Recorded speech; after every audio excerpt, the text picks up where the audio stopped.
An explorer basically is somebody who goes into a totally unknown area and gets information about it and lets everybody know the information about that previously blank area. For many, many years, our expeditions navigated by a reliable clockwork watch. We would be using the sun's position at local midday, for instance, and every time the sun moved 15 degrees an hour, we would say, right, well, there is my shadow. It's 1 o'clock, so I'm going to use 15 degrees from my shadow. 2 o'clock, 30 degrees from my shadow. And then after 6 hours, it'll be over your shoulder. So it's your shadow which was what is now the arrow on the Garmin face. Having a GPS not only makes the navigation easier because of all the functions, the other point about it is it's telling you where you are. Now, certainly until 1990, as navigator, I used to have to, when we finish at the end of the day, you're very cold. After 10 hours of pulling, you know, you're very cold indeed. You want to get in your tent immediately and have a cup of coffee.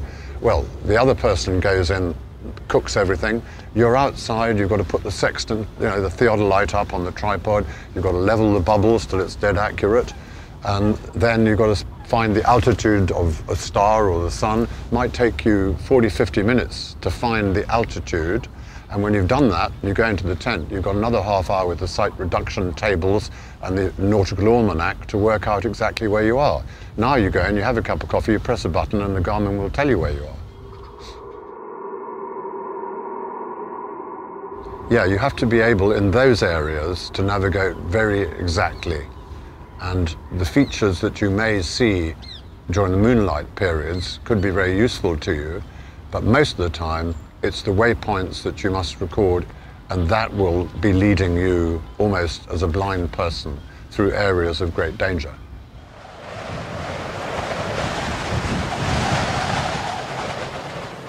I wouldn't say that Garmin is a brand for the serious explorer. I would say that Garmin is without a doubt the brand for serious exploration in difficult circumstances.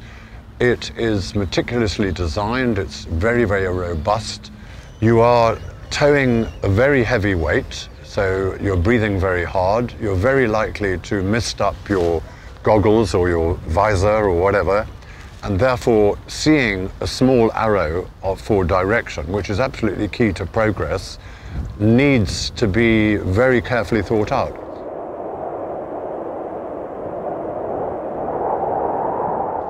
You know, this is a big face. It's pretty easy to see, and if it's mounted in the correct way with the battery that's powering it somewhat hot, that's the ideal. But the best thing of all is to be able to go back when you realize that everything has changed and you're in a nightmare situation. And with the fēnix, you've got a track back situation that you can just follow back out. And that is really good for the confidence in that sort of area.